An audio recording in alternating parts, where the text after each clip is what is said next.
Alors, autre moment fort de votre visite dans notre île, hier vous étiez à Saint-Gilles pour prendre le pouls de cette crise requin qui dure depuis 4 ans. En revanche, aucune nouvelle annonce.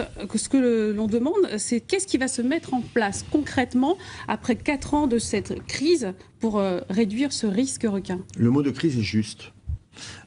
Et cette crise pèse sur l'image, notamment de la Réunion, sur la métropole. Quand on parle de la Réunion aujourd'hui, c'est ou par le biais du piton de la fournaise, ou par la crise des requins.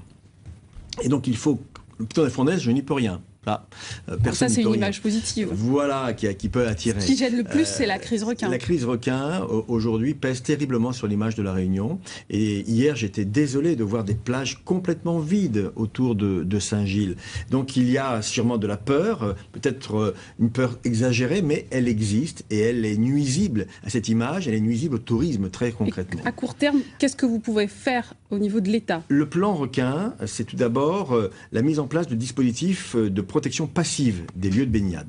Mais on sait bien qu'ici, il y a un sujet, c'est le surf. Les spots de surf, et on va bien plus loin que les zones de baignade. Et donc il faut protéger ces zones de surf par ce qu'on appelle des vigies postées avec des hommes qui seront là pour vérifier qu'il n'y a pas de requins dans la zone de surf. Ce sera un dispositif développé qui sera Voilà, développé. c'est ce qu'on appelle le plan donc vigie requin renforcé. Aujourd'hui, l'État met 1 million d'euros par an, c'est beaucoup plus que dans les années précédentes, et nous allons le développer parce que ce que nous allons investir dans la défense des zones de surf contre les requins, eh bien, ce sera du développement économique demain pour la Réunion.